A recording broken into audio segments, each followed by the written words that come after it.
Yeah. If you could hold it now, Wilkie. There you go. So we're all aware. Yeah, this is Marko from the Ukraine Solidarity Campaign. Marko is also a socialist and member of the Ukrainian Party Social Movement. You would have to say what that is. I won't make a poor attempt at trying to pronounce that, Marko. And a retired academic and journalist, author of The Workers' Movement and the National Question in Ukraine, 1897 to 1918. The topic of the talk this evening is Ukraine, past, present and future. How do we show solidarity with the Ukrainian people and to the Ukrainian left socialists? And what was thought if Marko could sort of introduce the subject. When Marko's finished speaking, people can have a little 5-minute break, get a cup of tea, open a beer, fresh glass of wine, Anthony, maybe. And then we'll come back for question and answer and discussion. Is that okay? Very good. Good, okay. I'll hand over to you then, Marko, if you want to give us the correct pronunciation of the Ukrainian Party Social Movement. Sure. My name is Marko Bojcun, and the social movement in Kyiv that I'm not actually a member of, but I speak in its name when I'm asked, is called Socialny Ruch. Ruch meaning movement. Socialny, I think we could all figure that out. This is a very broad remit in terms of the subject. And so I'm going to really work my way through 100 years of history very quickly, if I can, and try to focus in on the present. When I came to Britain in the end of the 1980s, I was appointed as the first lecturer in Ukrainian studies, in Ukrainian history, at School of Slavonic Studies, University of London. Until that time, the British government would not allow the histories and the politics of the Union republics of the Soviet Union, other than Russia, to be told.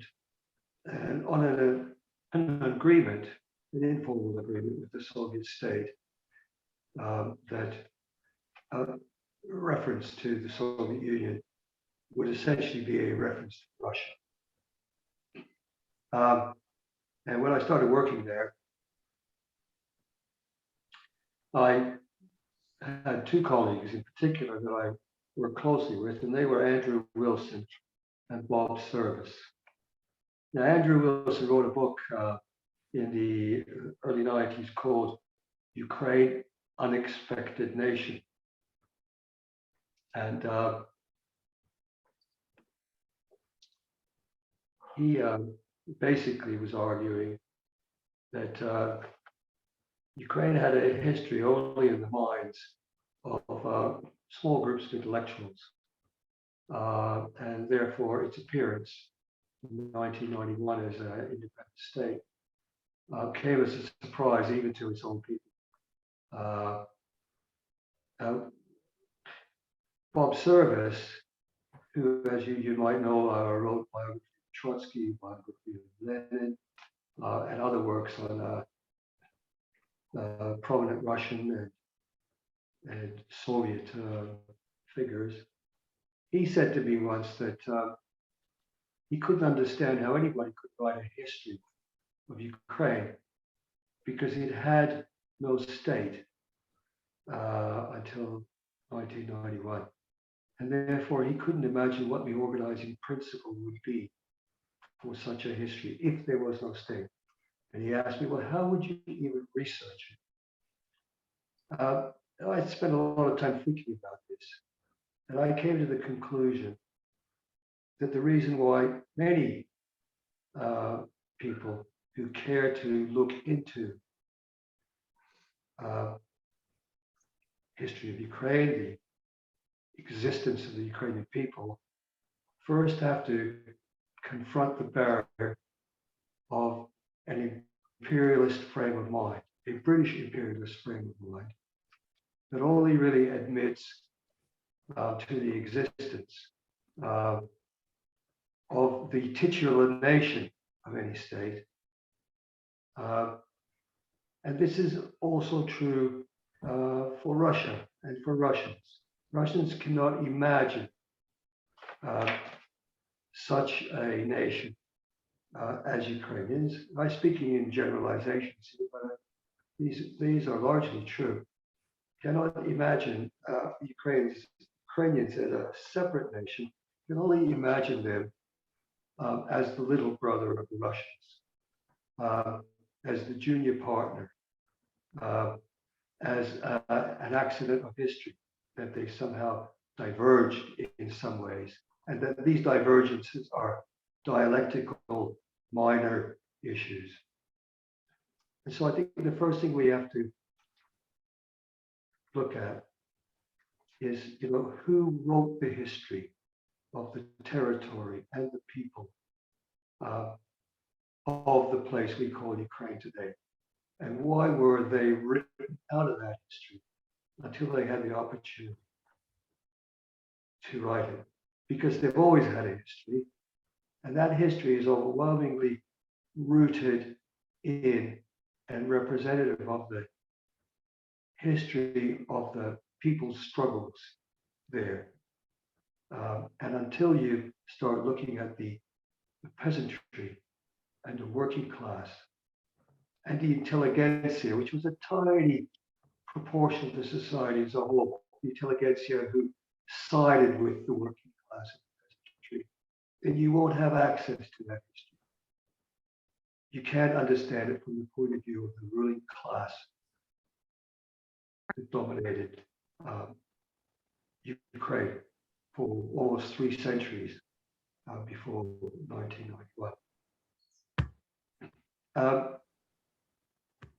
The history of modern day Ukraine, the modern Ukrainian state, originates in the 1917 revolution. Because that revolution was not only a social and political, but it was also a national revolution for all of the non-Russian peoples who made up half of the population of the Russian Empire. And all of them struggled to attain some measure of national self-determination, up to and including their independence. And that history is only now being actually written, discussed in the English language. But it has always been there, and it has always been written in the languages of these people. But it hasn't been written in the language of British imperialism or of Russian imperialism. And that's another issue. And Ukrainian statehood emerged in 1917 as a result of a few very fundamental factors. Number one, an imperialist war that was carving up the territory of the Western Russian Empire, where Ukraine is located, between German and Austro-Hungarian, Russian imperialisms. And Ukrainian soldiers, overwhelmingly peasants, found themselves in the armies of all these powers, killing each other. And as that war reached its height and the Russian state began to fail, the recognition of their own common interests as Ukrainians emerged in the soldiers' movement. Secondly, there was a struggle for land. And thirdly, there was a struggle for democracy, for workers' democracy, but also for peasants' democracy and soldiers' democracy, that rooted itself or was that took a form in the councils of workers, peasants, and soldiers. And these councils, as you know, struggled to gain power in their localities, and they struggled also to gain power in their regions and over their national territories. And that's how the Ukrainian People's Republic emerged in October 1917.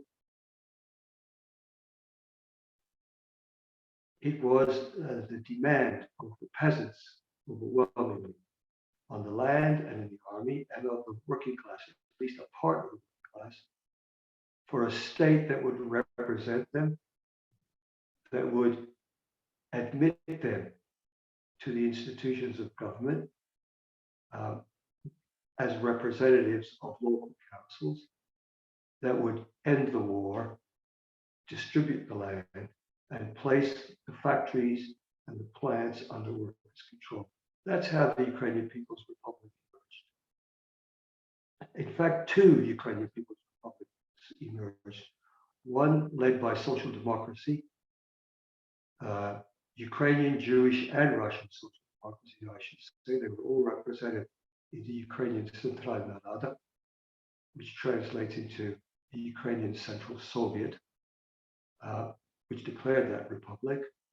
And then a second competing Ukrainian republic was declared by the Bolsheviks in December 1917, when they understood that they could not compete for power on the territory of Ukraine unless they recognized the demand of the Ukrainian people for their national self-determination and acknowledged their right to an independent state. In the Soviet period, the paradoxical effect of the result of the Soviet experience was that Soviet leaders, Communist Party of the Soviet Union, modernized the entire society. It brought the peasants out of illiteracy and ignorance. It collectivized agriculture, industrialized, drew the peasants into the cities, created modern institutions of government, of medicine, the army, of the courts, so on and so forth, so that by the end of the 1970s, in fact, the Soviet Union and its constituent republics were on a level of development, economic and social development, that was on a par with quite a number of West European states. This was an unintended, paradoxical, as I say, consequence of Soviet modernization, because modernization created the preconditions for the Ukrainians, if I speak about them here, to be able to take control of their own levers and mechanisms and institutions of government and of self-management. And that was the movement in the 1980s, after Gorbachev came to power and the Soviet Union began to break up. That was the movement that sought the independence of Ukraine. Similar movements in the Baltic republics, in the Transcaucasian republics, in Armenia, Georgia, everywhere. And this was one of the main reasons why the Soviet Union actually broke up. It broke up under the pressure of rivalries between the Union Republic level communist parties to take control of their own republics from the central state institutions in Moscow. That is to say, the Russian central state. And that's how the Soviet Union broke up. As an independent state after 1991, Ukraine was weak and remained weak. First of all, it lacked some critical institutions that the Soviet leadership had never created. Didn't have a Ministry of Foreign Affairs, for example. Didn't have the statistics and the institutions to regulate its own national economy, because they were all regulated centrally in Moscow. So it had to build its institutions from scratch as a state.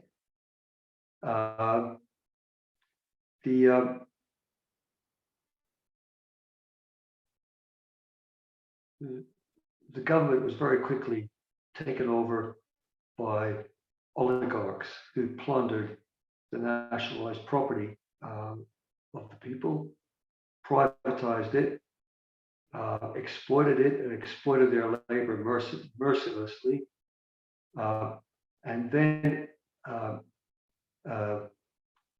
took the wealth out of the country and invested it abroad, hid it from the state that they actually ran, to places like London and other tax havens that are linked to the city of London and other places in the world. So he mercilessly plundered the country, became rich from that, but impoverished the country at the same time. And thirdly, the Ukrainian state found itself caught between two big regional integration projects, but belonging to neither.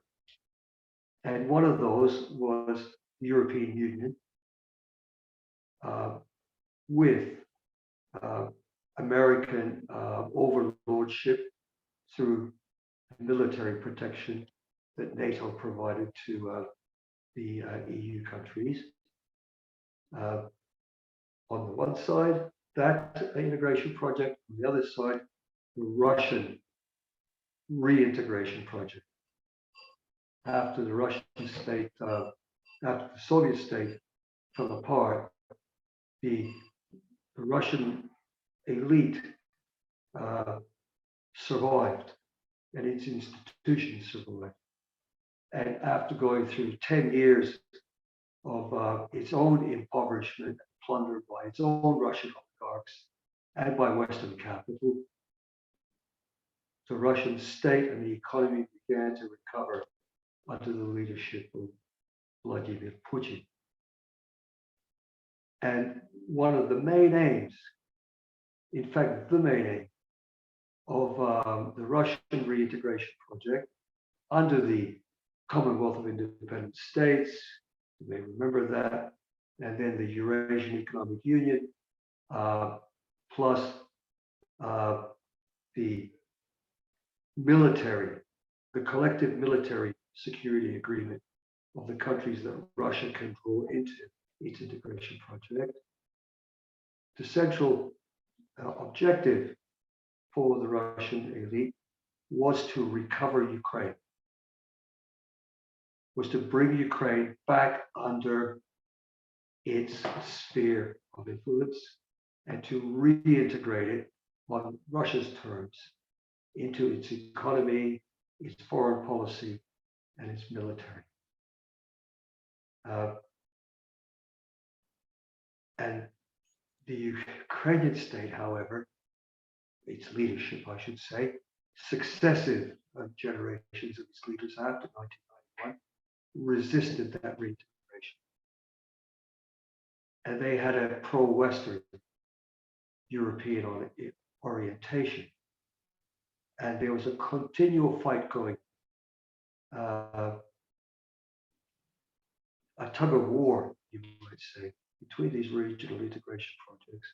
But Russia was determined to bring back Ukraine into its sphere. And once it acquired sufficient independence in its own decision-making from Western capital, and began to accumulate from the proceeds of its fossil fuels, and to rebuild its army, to make it what is arguably one of the most powerful armies now in the world, though as we see today, not particularly competent at war with Ukraine. But once Russia did that, it increased its pressure on the Ukrainian state and its oligarchs to come back under the fold.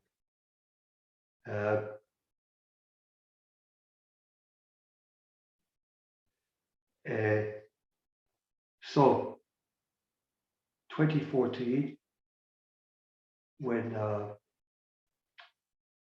Russia lost its lackey, Yanukovych, President Yanukovych, as the central mediator and coordinator of its interests in Ukraine.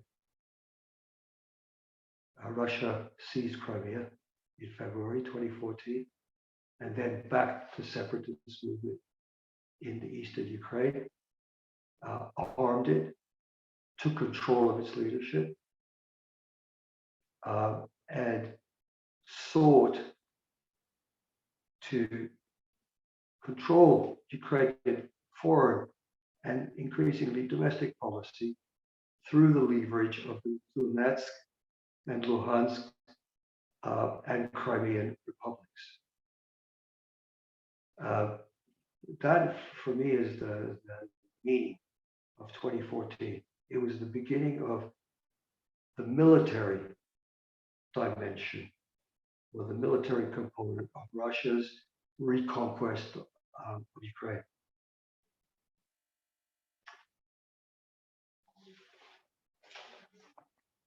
Just going to see, okay, time.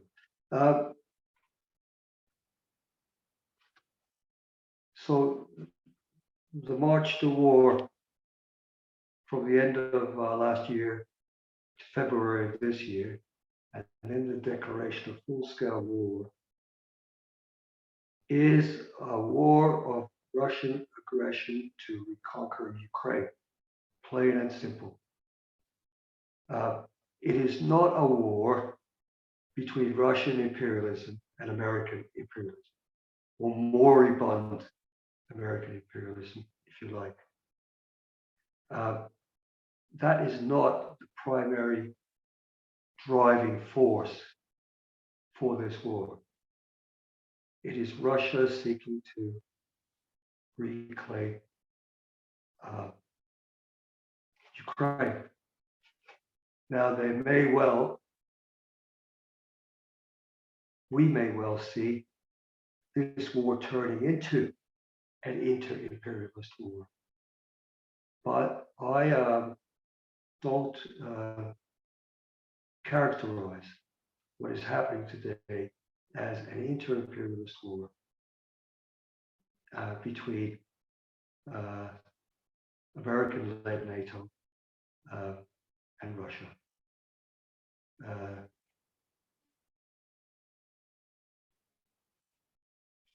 Putin denies the very existence of the Ukrainian nation. He denies it the right to national self-determination because for him it does not exist. It's only a lost branch of the Russian nation, as far as he is concerned. It has no right to its own state. That is his ideological conviction. And it is part of the reason for driving to this war.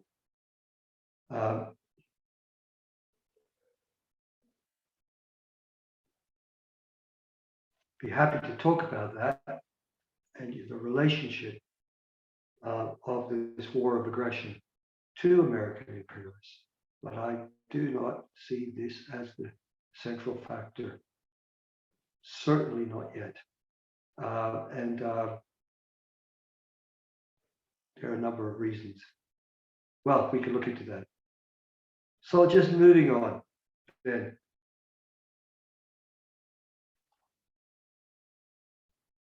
I don't need to talk to you here about the brutality of this war. The strategy of the Russian army to attack and destroy civilians and their living infrastructure because it can't defeat the army, can't defeat the Ukrainian army. So it's going to terrorize the population. It's going to force the Ukrainian army to try to protect the civilian population and hamstring them by doing that. And if necessary, it will destroy as much of the country as it wants to in order to gain control over it. It's a scene of war crimes. I don't argue yet that it's genocide, but it borders on that. And when I try to explain to myself, how could it be that the Russian soldiers tie the hands of women and old people and young able-bodied people behind their backs with wire and shoot them through the head while they're lying, kneeling, and bury them in mass graves and burn their bodies. When I try to explain how is that possible, I reject the argument that these people are monsters. They are human. They are still humans. But they are, we just take a look at Kiev and Bucha and Hostomel and Idlib, what happened there. These are elite regiments of the Russian army, like the 331st Parachute Regiment, who tried to take Kiev and failed to take it, and were ordered to withdraw and felt humiliated. And as they marched away, as they walked out onto the perimeter through these towns, what did they remember? They remembered the propaganda campaign that's been going on in Russia intensively since 2014 that told them that they were going in to kill Nazi Ukrainians. They were going to go in to kill the people who run a fascist junta and all of the Nazis there who support them, including the so-called passive Nazis. I suppose they were the people who were standing by the roadside with their farm implements, watching the army withdraw, and the humiliated soldiers reap their vengeance on these defenseless people. I can't explain it in any other way.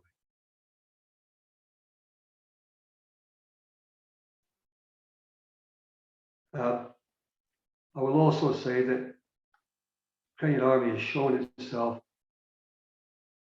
the Ukrainian army, and a massive volunteer mobilization of civilians, among whom there are our comrades who are fighting in the left battalions, whom we are supporting as the Ukraine Solidarity Campaign, and the labor unions who are creating their own units to fight. These people are defeating, at least they're resisting the Russian army. And the only way the Russians could actually gain advantage is to bomb from the sky at a distance where they can't be shot back at. They cannot engage the army on the ground. They're going to try now, and they're mounting this offensive. But the Ukrainian side has shown itself able to at least resist.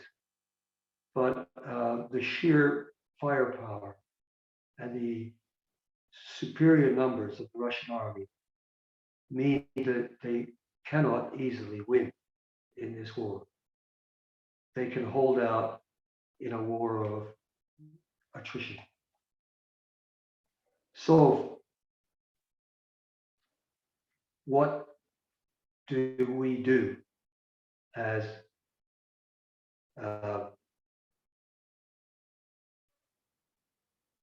supporters of the Ukrainian resistance in the Ukraine Solidarity Campaign. What position do we take?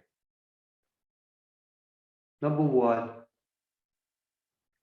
is the belief that the only way to stop this war is for Ukraine to defeat Russia in it. We are not pacifists. We take a clear side and we call for the victory of the Ukrainian people over this aggression and the complete removal of the Russian army from all the territory of Ukraine. We oppose the partition of Ukraine. We oppose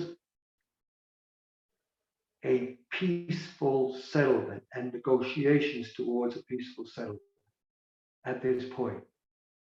Well, we don't oppose it. We don't have a position on that. It's not up to us to negotiate. It's up to the representatives of the Ukrainian people to negotiate if they choose to do so. But we do not advocate it because it is not our right to do so. And if we advocate from abroad, we call for Russia to return to the negotiating table and seek a peaceful resolution of this conflict. Objectively, what we are doing is appeasing Putin. We are appeasing a dictator who is waging a war of aggression. And that kind of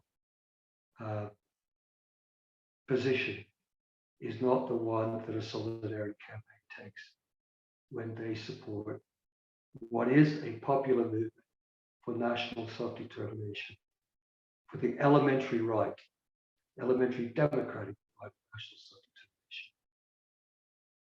Therefore, we also call for Ukraine to get arms from whoever it can in order that they be able to defeat Russia in this war.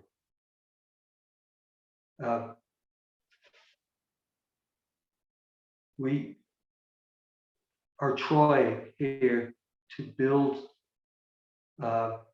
support in the labor movement and to encourage the labor unions in this country to make links with their counterparts, with Ukrainian trade unions, and to support them in very concrete ways. And that can be a whole number of things that the Ukrainian side is asking for. With respect to the British government, we are demanding that the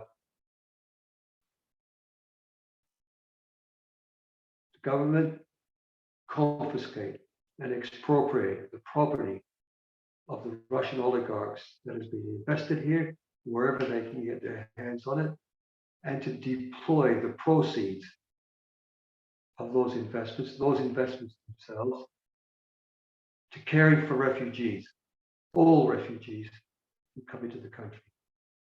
We also support the equal treatment of all refugees, regardless of the country that they come from their right to enter, to reside here, to work, and to get benefits. There should be no discrimination in the way Ukrainians are treated, as opposed to Afghanis or Yemenis or anybody else. That's basically where we stand right now on the solidarity question. Great, I think I've been over half an hour. Thank you. Brilliant, absolutely, thank you so much. It's really quite, you've covered a lot of ground in a relatively short period of time there, and something about the background to the event, and certainly a code of action out now. We've got a couple of minutes for the break at 1:45. Has anybody got any initial questions? You can turn your equipment back on now.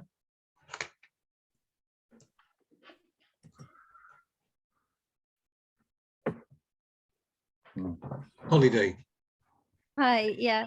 I have a question. Do you think the Novo-Russia perspective that is being espoused in propaganda has got a lot to do with like the actions of Stalin in like the early 1930s, was starving a load of the Ukrainians out to force them to collectivize, and then bringing a lot of Russians and people from the Soviet Union and in place, placing them in Ukraine? Do you think that the history is kind of repeating, or is it certainly directly influenced at all? The first thing you said, sorry, just to be clear, do I think the no-go policy, did you say? Oh, Novo-Russia, I think it's what they're calling it. Novo-Russia? Ah, yeah, Novorossiya. Okay. Thank you, Novorossiya. Yeah. That's okay. Do I think this is a repeat of an earlier historical phase, or a kind of a new edition of it that would be related to the 1930s, Stalin and collectivization? Okay. I'll take that question and bear it in mind for after the break. Is that okay? Good. Okay. Any other questions that people would like to pose before we break?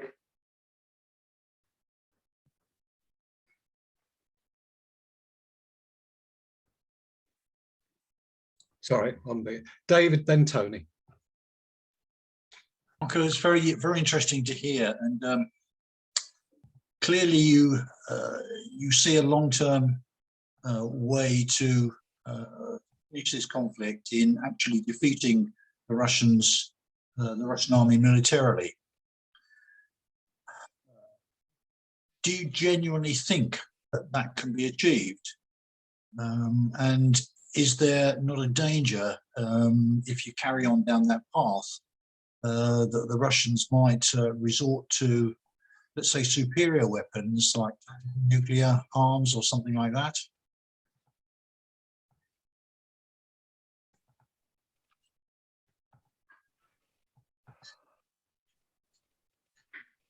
Okay. Yeah. Okay. And you want to come back after the break, Marko? Okay. Tony? Yes, Marko, thank you very much for your talk.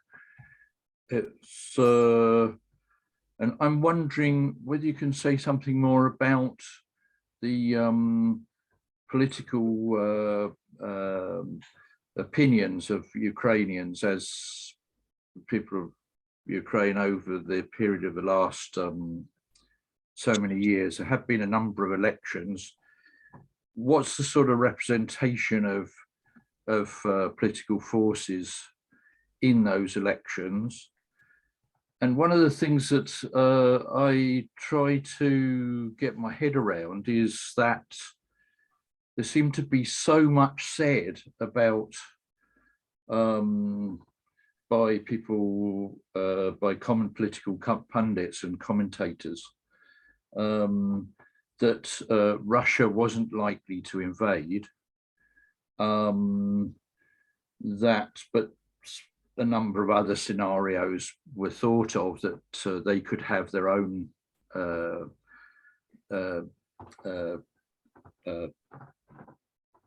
people sympathetic to Russia who would form a puppet government and so on.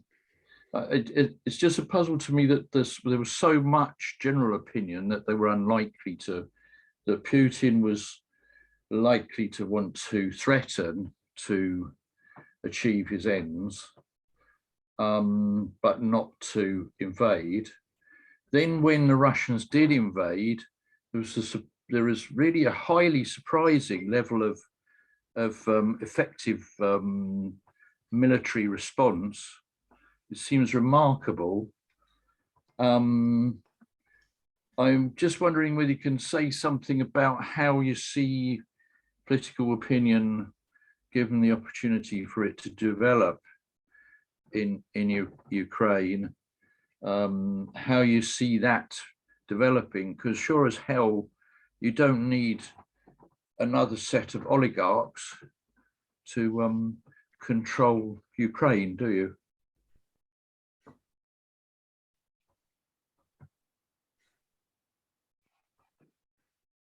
Sorry, there's quite a few questions there. As ever, Tony, as ever. Great. I rambled. No, you didn't. Great. Okay. Do you want to take? Oh, Paul. Yeah, just a very quick question following on from Tony's.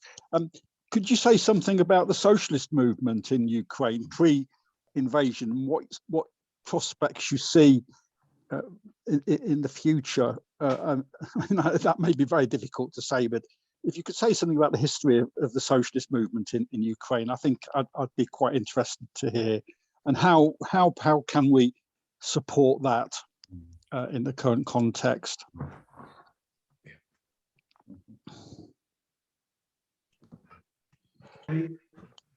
Okay. Do we want to take a break for 10 minutes at that point? Come back at 5 to 8? Is that okay? Okay. Great. Thank you, Marko. See you all again in a minute. Well, 10.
Hello, Peter.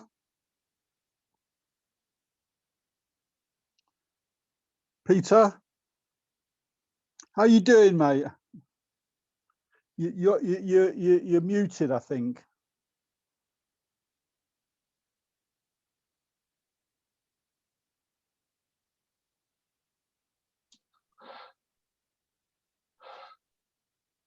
Peter, I can't hear you. Have you stopped my video? Dave? I keep getting a message saying the host has stopped my video. Just a minute. Not me. Just a minute. Where is it? Nor me.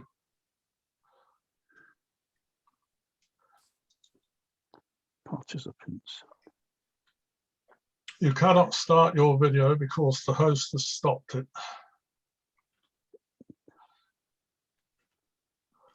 No, that's it. You got it back now? Yeah. Your video's back now, Dave, I think. Yeah, I know, I'm getting various messages about the host and the co-host.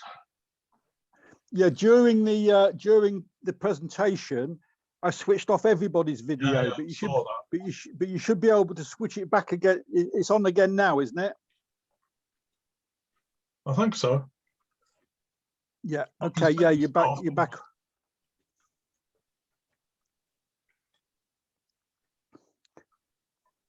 Peter, I can't hear you. Is your microphone switched on? I mean, at your computer. I mean, on the Zoom, your microphone says it's working, but I can't hear you.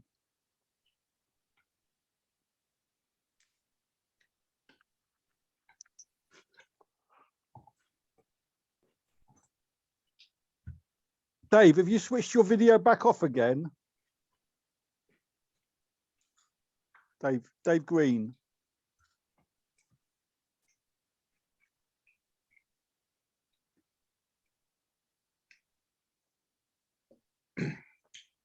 Dave Green?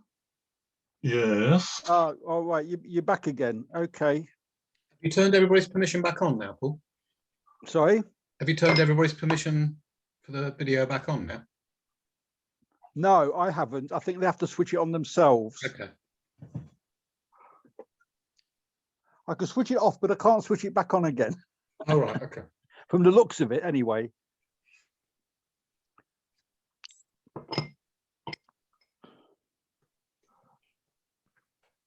I think we're 3 people down at the moment. So we've got another minute yet.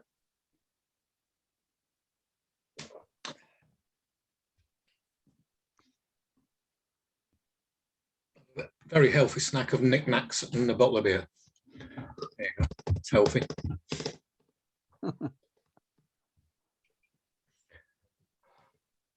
Right. Good. We're always back. Okay. So we've got another minute, so we'll just have a recap. So the questions asked before the break was the relationship between Nouveau Russia and the Stalin years of the 30s and the present situation. The question of, is military defeat possible? Does it run the risk of escalation? What is the political opinions of the Ukrainian people as represented in recent elections? And what was the sort of influence of the socialist movement prior to the invasion? How is it developing and how do we support? Is that about what you understand, Marko? Yeah. Okay. Okay. When you're ready then, friend. Great. Okay. To begin with, Holly, isn't it? Holly's question. The project of Novorossiya is it's a 19th century idea that comes from the colonization of the steppes all the way down to the Crimea, by Catherine II, actually, in the 1780s, and the defeat and expulsion of the remnants of the Ukrainian Cossack state. And so Novorossiya was a new part of Russia that had to be built.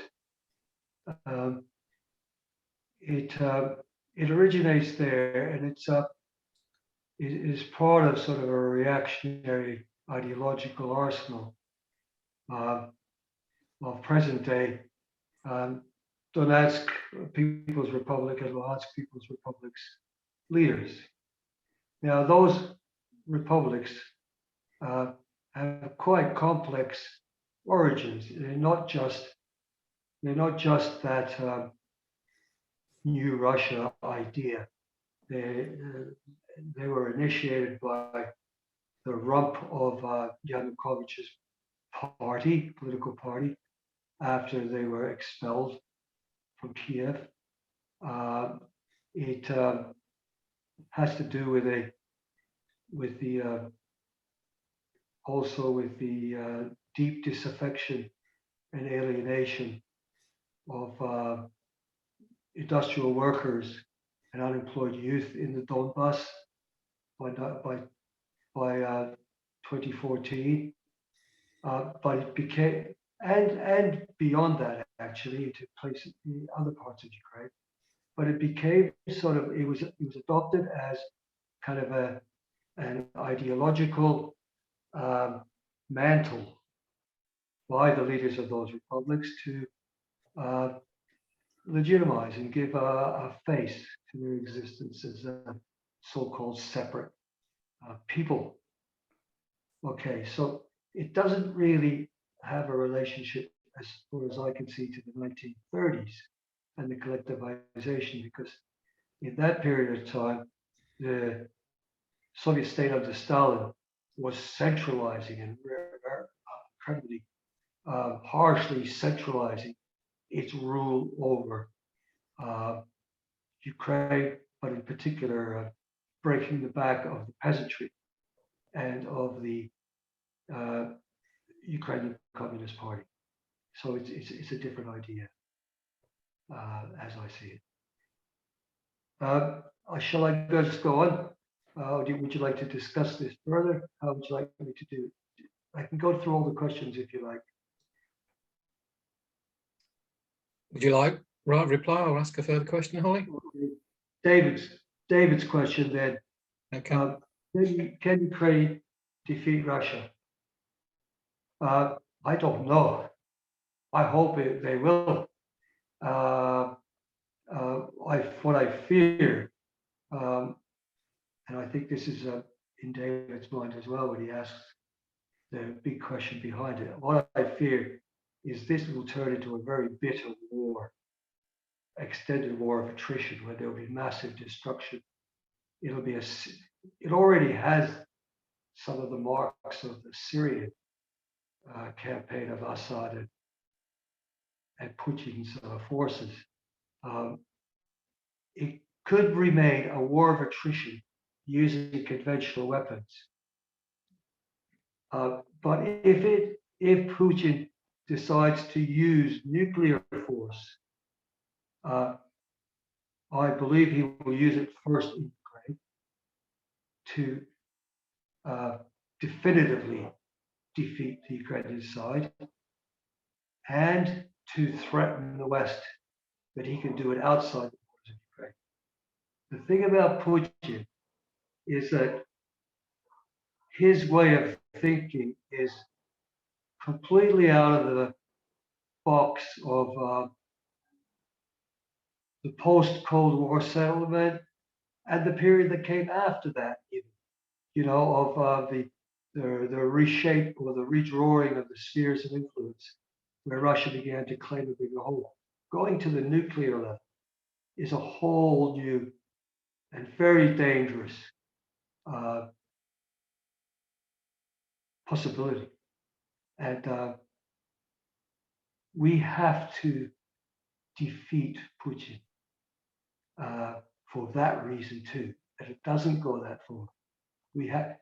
He has to be overthrown or removed in one way or another, because he is an independent factor in the decision making of what the Russian military forces will do.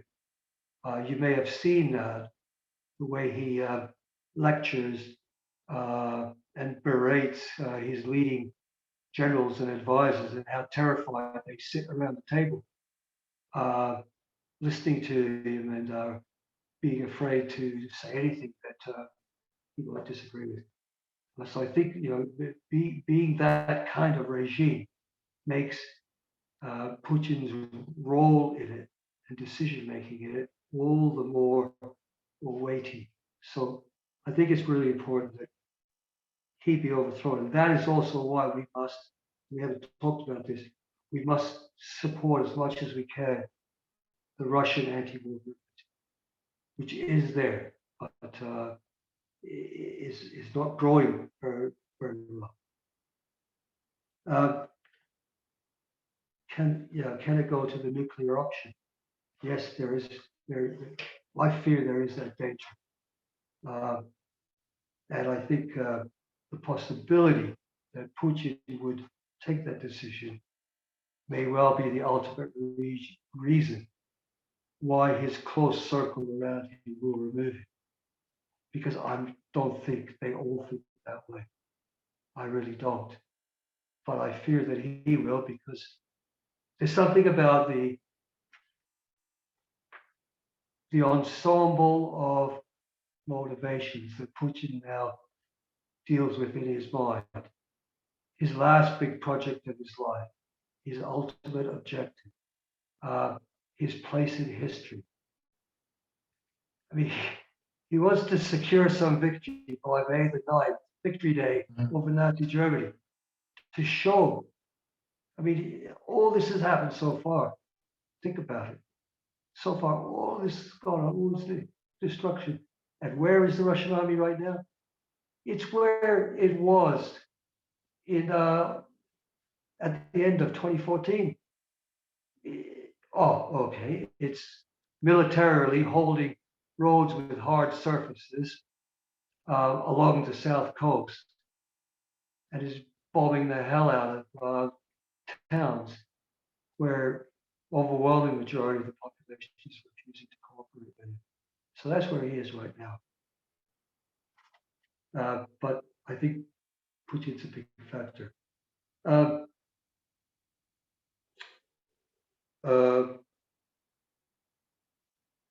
Tony, the political process of Ukrainians and the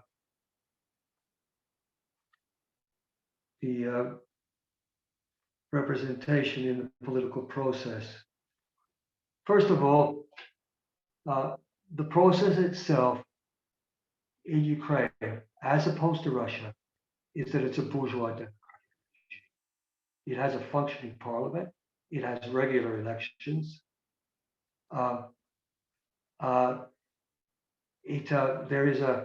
There is at least a circulation of people in office through democratic electoral parliamentary means. Political parties are largely free to operate as they wish. There are decommunization laws in Ukraine that prohibit the use of symbols and references in history and other disciplines and in the media that are oppressive and undemocratic. But there's absolutely no comparison to the nature of the political process in Ukraine when compared with Russia. Russia is a dictatorship, and Putin has brutally marginalized any opposition to it. And that is not the situation in Ukraine. The representation of political forces, however, is very much affected by the absence of genuine political parties. Most political parties are electoral machines of small groups of oligarchs and people who have achieved popularity, like Zelensky, for example. They are electoral machines and they don't have mass popular base. Social democracy, socialism is not represented by any political party of any substance. And in elections, people are voting by and large for those candidates who say they are against corruption, largely, who for individual candidates who promise to pave the road through their village, business people who give big donations to a party in exchange for favors once that candidate comes into office. It's a system of patronage, and through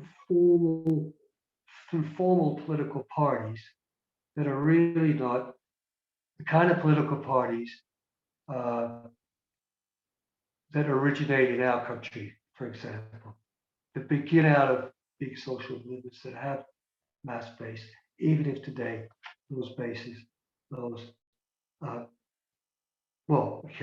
and the ideological distribution. Well, finally, I'll just say one thing, and this relates actually to the socialist movement as well.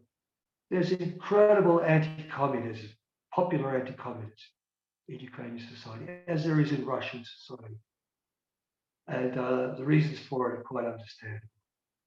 People hate communists because of collectivization, because of the famine, because of the terror, and the purges, and every single family in Ukraine has one ancestor who's living who went through some of that. They remember, they know. And they attribute that to communism. So the word is, if you want to be a communist in Ukraine, don't use the word. Be a communist in terms of the policies you espouse, you know. But now is not the time for ideological debate about Marxism, Leninism. But however, you know, I still have to say that a lot of socialist literature is published, is being recovered. The history of the socialist movement is being recovered and published, and there is an interest in it.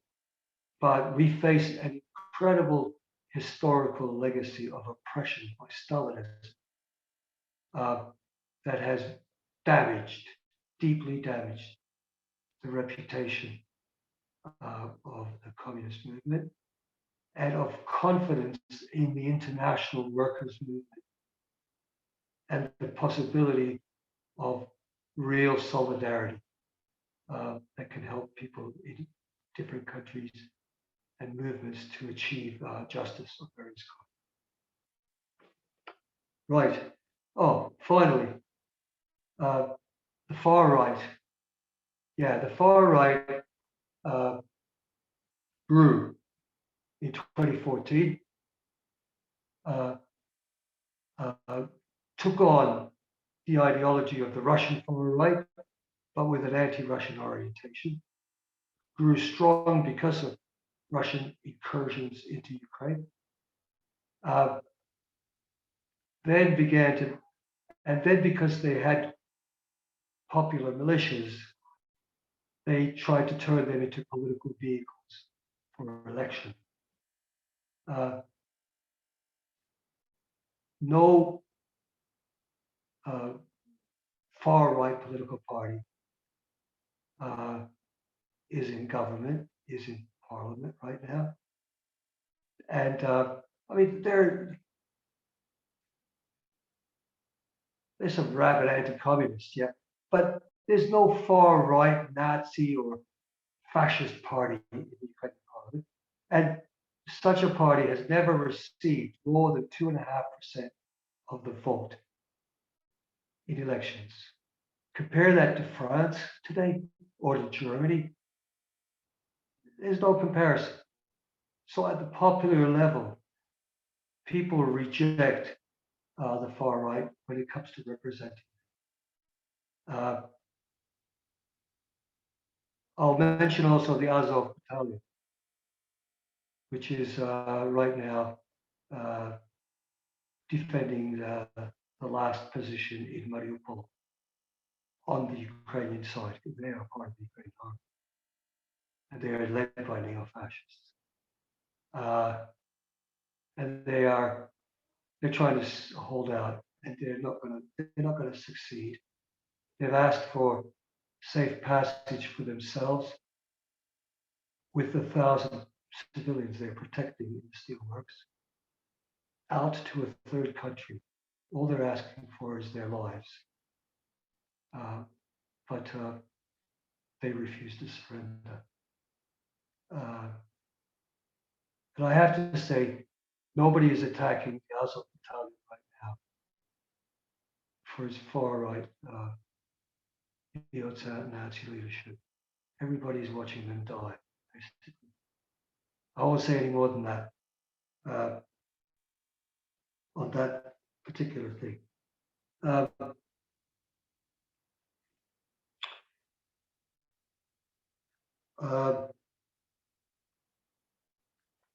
After this is really,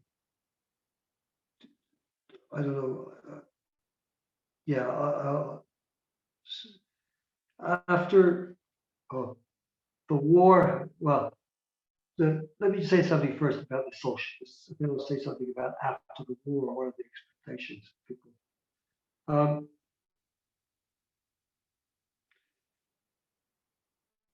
The socialist movement in Ukraine has had very difficult time. It's small, very small. Numbers, you know, it's grouped around a number of publications, 5 or 6 publications, probably sort of numbers, sort of a couple of thousand people in the whole country in terms of supporters and sympathizers.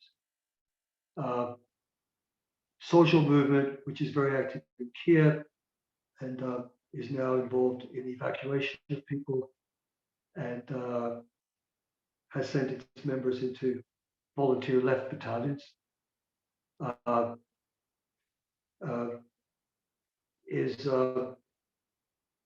Is active. There's a growing interest in them.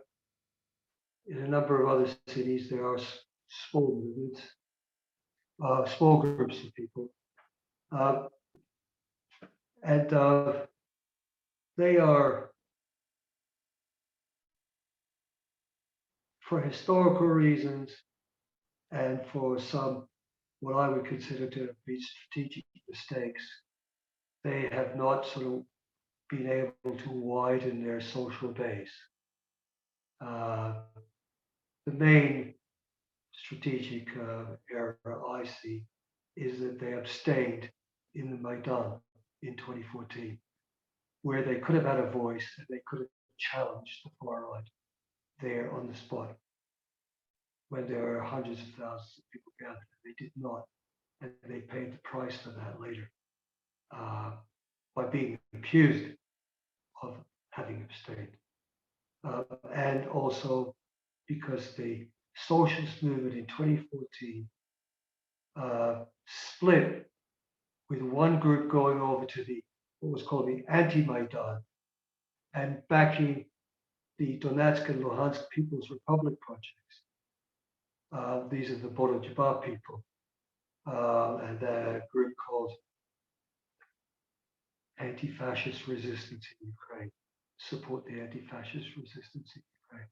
I think you've heard of this. Andrew Murray is someone who went over there on their invitation and legitimized them. So the socialist movement faces a real uphill battle, and what they need and what we are trying to provide them with are funds, raise a bit of money. The benefit of our own experience as leftist activists here, the success that we've had in getting 8 trade unions representing 2 million workers in the UK to come on the demonstration on April 9 is seen in Ukraine as a huge victory for the resistance movement, not just for the left. You know, the video, the short video of that demonstration is being shown by the Federation of Trade Unions of Ukraine, by lots of other people. So there is that kind of concrete links, solidarity being established, and they need to be widened.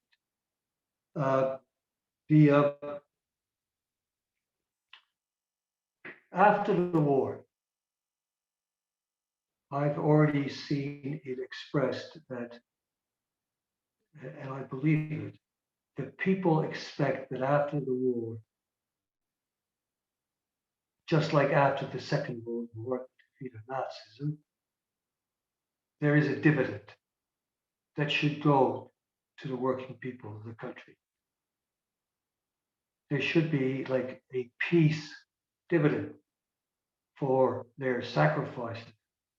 And that should include the end of oligarchic rule, the opening up of the political system. Also, we need to oppose the anti-labor laws that Zelensky's parliament is passing right now. The neoliberal reforms of health, education, and welfare that are being attempted all the time by the parliament and Zelensky's government on the explicit paid advice of the British government of the reforms that have been carried out here in the last 30 years. And so there is an opportunity at the end of the war for the left in Ukraine to grow, but it will only grow if it can root itself in these popular demands. And it is rooting itself right now in the resistance. And that's where it's meeting up with a wider audience.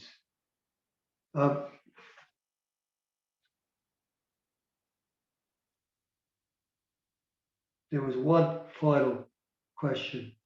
I think, could you remind me of it, please? What was there? What can we do to help?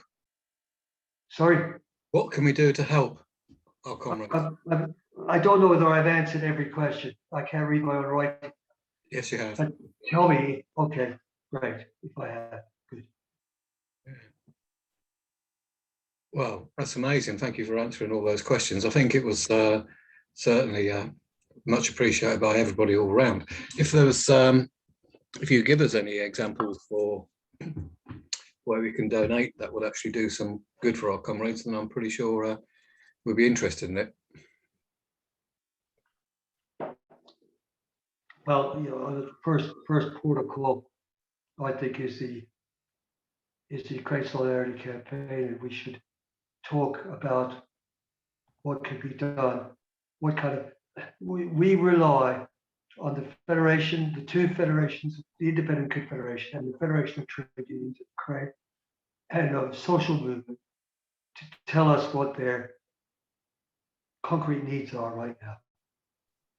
That's the link that we have, and we're encouraging that.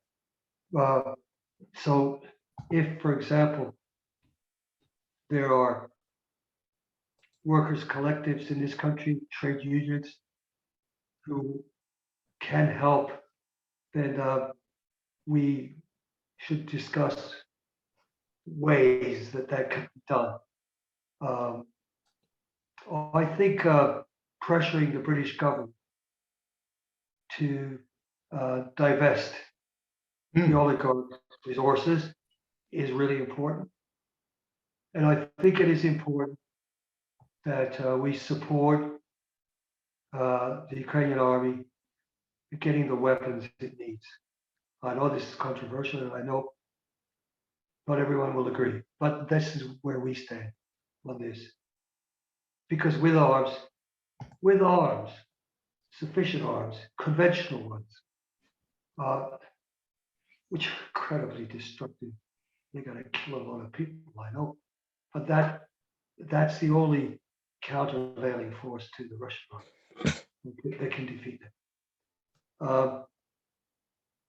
But I think links and contacts, and we can help because, I mean, for example, I can interpret Ukrainian English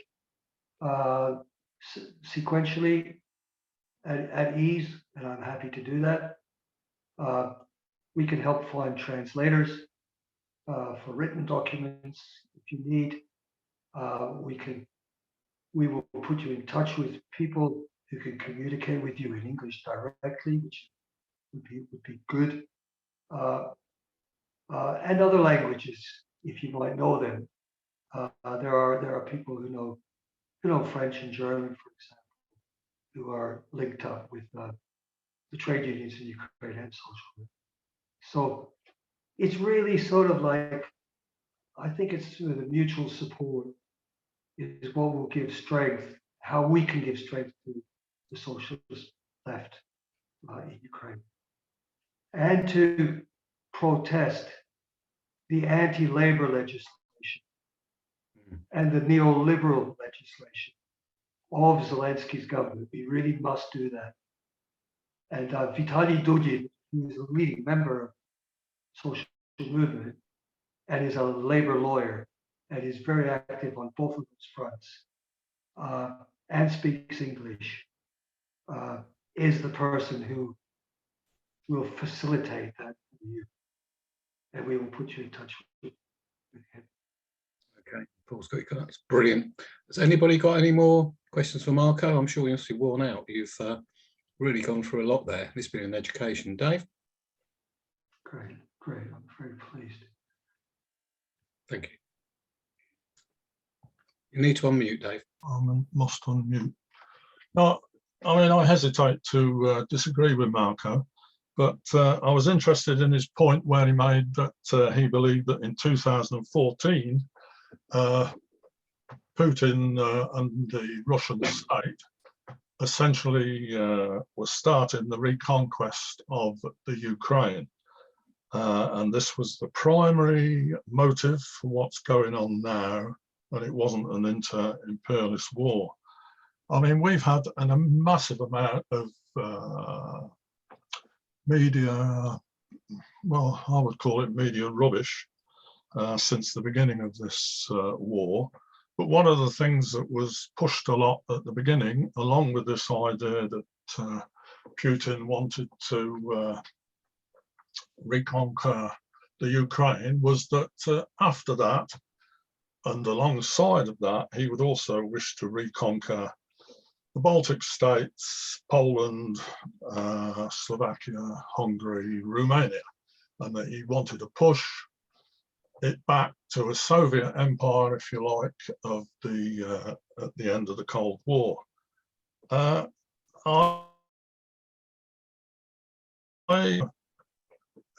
accept that, if I'm quite honest, it seems to me that what Putin and the Russian state, and I'm not defending the Russian state or Putin, seems to me that what Russia and the Putin state was after was to try and halt the growth of NATO towards its borders. It's been unhappy with that after the promises it received at the end of the Cold War that this wouldn't happen. It's been unhappy that NATO has moved significantly eastwards, so it's now along most of Russia's borders, and he was particularly concerned about the question of the Ukraine joining NATO, and he was arguing for neutrality.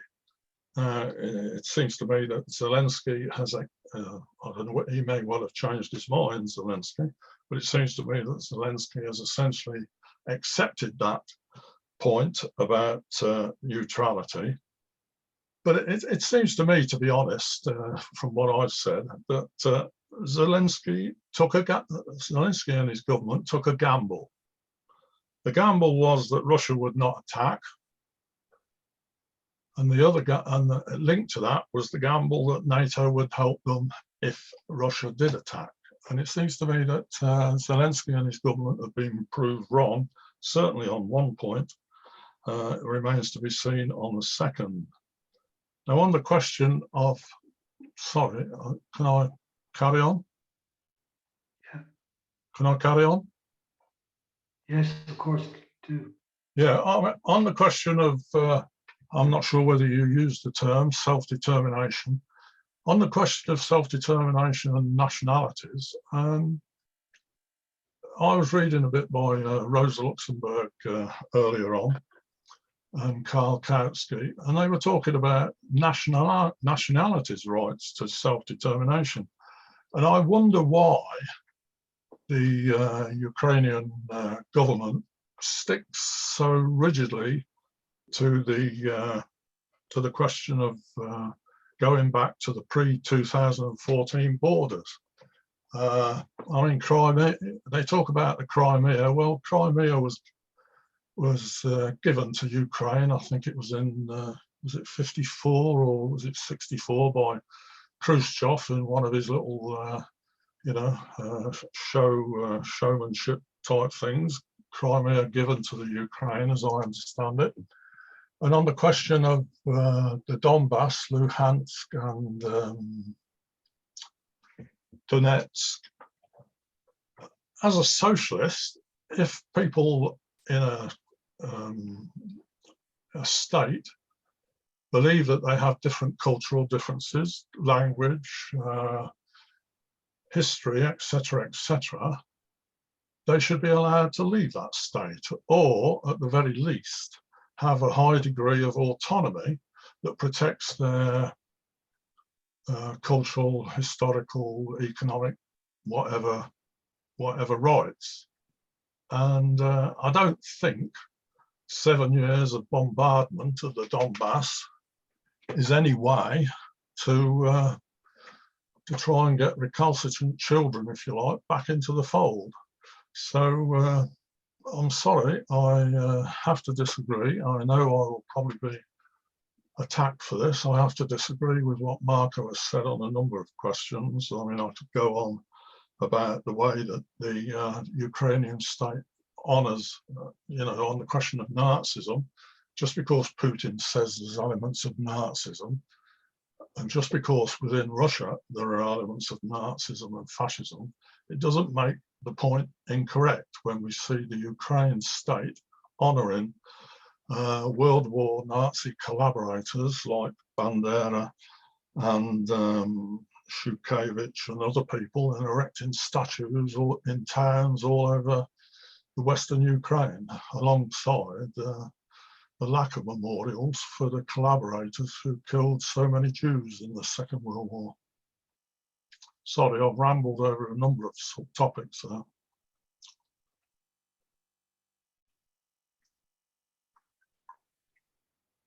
Would you like me to respond? There's a lot, you've covered a lot of ground there. And of course, you've already said it yourself. We disagree on a lot of things. In our interpretation of what has happened and what's going on. I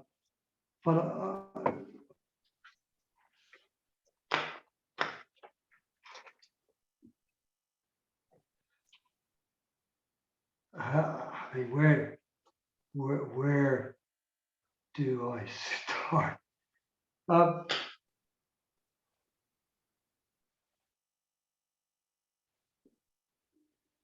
The claims that you make, or the aspirations that you defend for people with having a different cultural orientation, having the right to their own state. I mean, I agree with, but you're not talking about the people of Crimea making a decision, or the people of the DNR and LNR making a popular decision in a democratic referendum to do anything. The referenda, so-called, that were carried out in both of those places, in Crimea in 2014 and later in the DNR and LNR, were under the point of a gun. People with a different opinion were prohibited from participating in the pre-referendum campaign. The Russian state appoints the leaders of those places. It has ministries of the Russian government that look after those states. It's not even the leaders of the DNR, LNR, or Crimea that make those decisions, and certainly not the population at large, because there isn't a democratic process. That's the first thing I would say. Secondly, I would ask you to provide me with evidence the Ukrainian side in the war since 2014 has been bombing the DNR and the LNR. There's been firing and shelling going on from both sides. Wasn't the offensive in 2014 and the beginning of 2015 led by Russian army units specially brought in to the DNR and LNR in order to drive the Ukrainian army back and force its government to the negotiating table to agree to the Minsk Accords? So I think the analysis that you provide is deeply one-sided, deeply. put it mildly. The right to national self-determination is an elementary democratic right the socialists have defended. Rosa Luxemburg actually didn't defend that right. I've read all of her works. Kautsky did. Kautsky did after, in the second period of his life, and he supported Ukrainian national self-determination explicitly.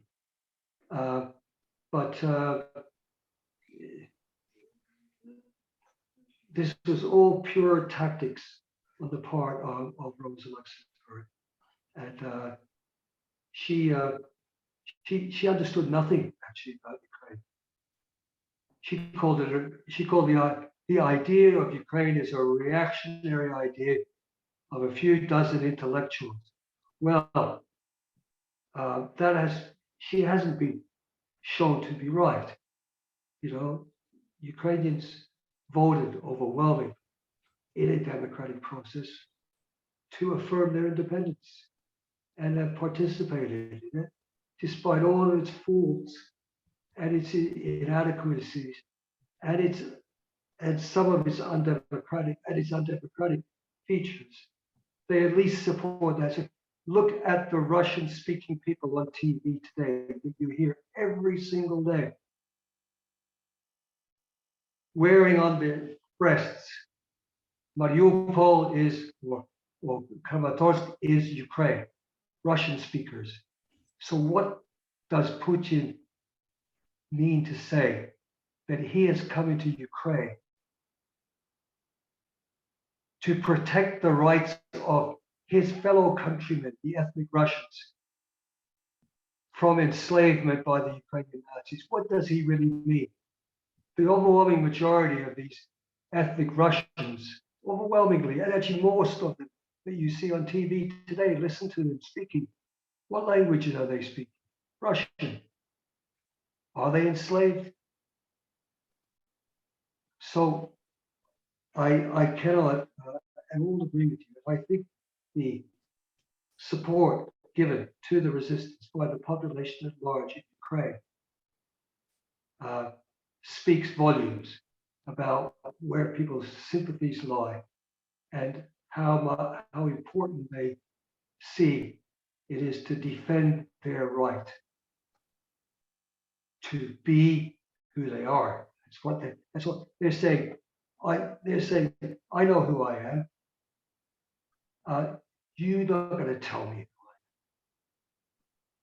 who I am or how I should decide my own future. And that is what Putin is contradicting explicitly, militarily, and in his words. So I can't agree with your view of this at all. Thank you very much. If I understand right. Thank you very much, Mark. I'm afraid we're going to have to finish up there in a few last amendments. Again, thank you very much for coming and talking at such length, with such knowledge. Really much appreciated. Paul has suggested. I really appreciate it too.